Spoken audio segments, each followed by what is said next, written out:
Salut à tous et à toutes.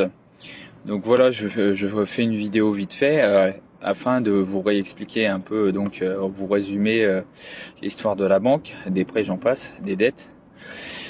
Eh bien, en fait, quand une banque, admettons, vous prête 50 000 euros, peu importe l'achat, on s'en fout, c'est là on parle surtout pour l'argent, il faut que vous compreniez le principe. Quand vous demandez un prêt à la banque de 50 000 euros, et ben ces 50 000 euros,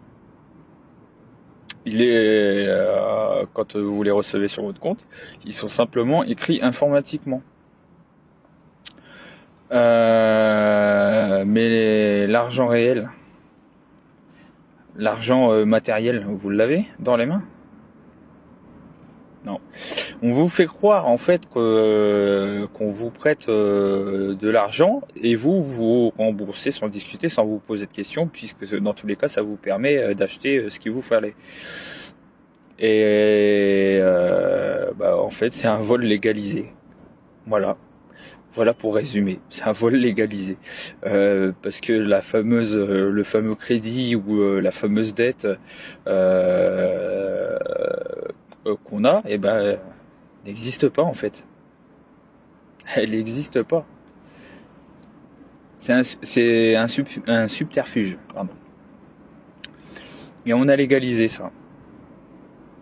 Donc, de ce principe-là, quand on sait que le système est basé sur l'argent, sur les banques.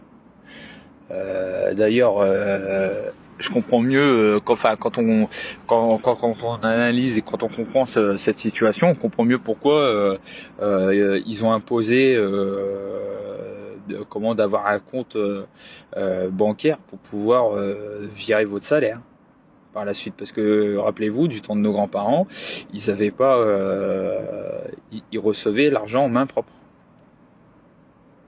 vous voyez.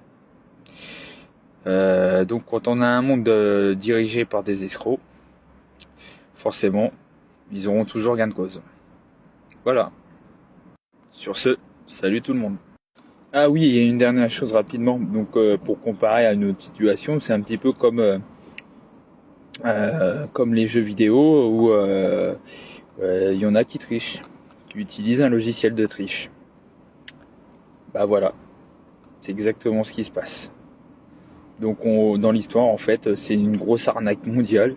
Personne ne s'est jamais posé de questions et voilà. Sur ce, là, cette fois, salut tout le monde. Bonne journée à vous.